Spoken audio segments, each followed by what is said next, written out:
Hey, I'm David Carber and I run Palantir Bite-Sized. I've just seen one of the worst hit pieces ever written against Palantir, and I wanted to share it with you guys and then give it my rebuttal. Check this out. UK government withholding details of Palantir contract. It's been a good week for Palantir, the controversial spy tech company co-founded by Donald Trump's donor, Peter Thiel, looks set to secure even more UK government work after Defence Secretary pledged to expand the role of AI in the military.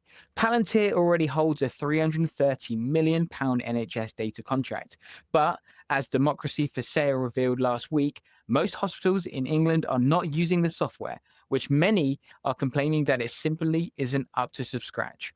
To encourage hospitals to take it up, the government signed an £8 million deal with consultancy giant KPMG to promote the adoption of Palantir's tech in the NHS.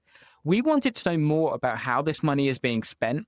How exactly has KPMG been promoting Palantir's software to hospitals, and has it? So, we submitted a Freedom of Information request to the Department of Health and Social Care, asking for reports produced by KPMG under its contract, as well as briefings prepared for Health Secretary Wes Streeting, who publicly supported the deal. The government's response? Silence. They're refusing to release information. So now we're fighting for transparency.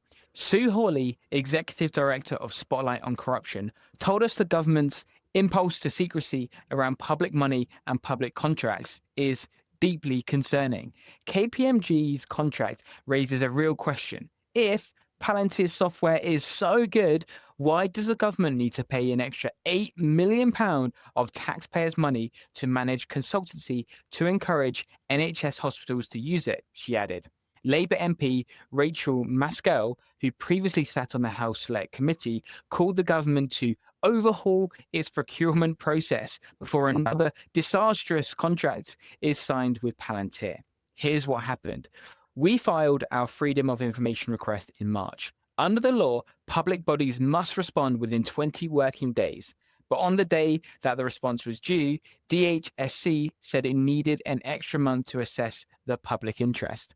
Officials claim that releasing details of KPMG's work could damage the formulation of government policy.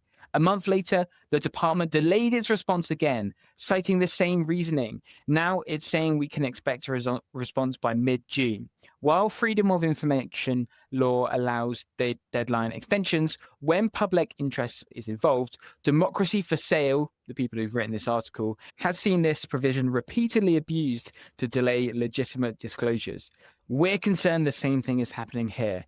Our case matters. Palantir's £330 million NHS contract has been deeply controversial. Privacy campaigners warn that a company that is helping Trump's migrant deportations should not have access to sensitive UK health data. Yet Palantir continues to deepen its ties in the UK.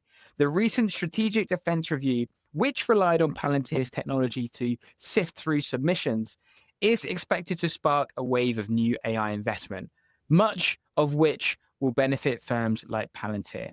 The company also enjoys top-tier political access in Westminster.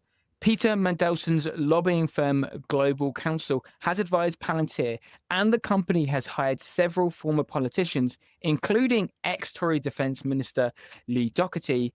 The government needs to move away from Palantir, not invest more of our tax money to promote a company that benefits no one but itself, she said. Now, I think this is absolutely rubbish, and I want to explain that why to you guys now. So we've got headlines like this, saying that the UK government is hiding details of an £8 million contract involving Palantir and the NHS. Sounds shady, right? But here's what the media isn't telling you. This isn't a scandal. It's a step forward in dragging Britain's healthcare system into the 21st century. Let's be honest, the NHS is running on data systems that are decades old. Hospitals still fax each other, patient data is scattered across silos, and this was evident when the pandemic hit. The lack of integration was deadly. We weren't just fighting COVID at that period of time, we were also fighting the spreadsheets. Palantir's technology is built to solve exactly this kind of problem. It brings together data in real time so decision makers can act fast. Whether that's allocating ventilators or tracking patient outcome, that's not surveillance, that's saving lives. Critics always throw out big numbers, 330 million for a tech contract. But let's put it into context.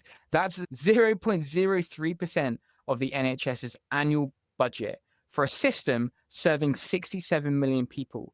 The idea that we shouldn't invest in a robust digital infrastructure is absurd. And guess what? Hospitals that are using Palantir's Foundry system have already seen improvements in patient flow, staff resourcing, and surgery scheduling. If the software isn't up to scratch, as some claim, why are frontline managers asking for more of it? Now, the £8 million contract with KPMG to promote adoption. Is that money spent to line people's pockets? No, it's change management. Any tech rollout across a system as large and fragmented as the NHS requires education and cultural change. KPMG isn't selling Palantir. They're helping hospitals actually use what they've been given. Would you spend £8 million to ensure a 330 million investment isn't wasted? Of course you would. That's called being responsible. This article also complains about delays of freedom of information responsibilities. That's a fair question, but let's be clear. Delaying public release to assess public interest is standard procedure under UK law. It's not a cover-up, it's due to diligence. Would we rather have a government that rushes out sensitive commercial data without understanding the consequences? I think not. Much of this criticism boils down to Palantir's worked with US agencies, so should we fear them? That's ideological nonsense.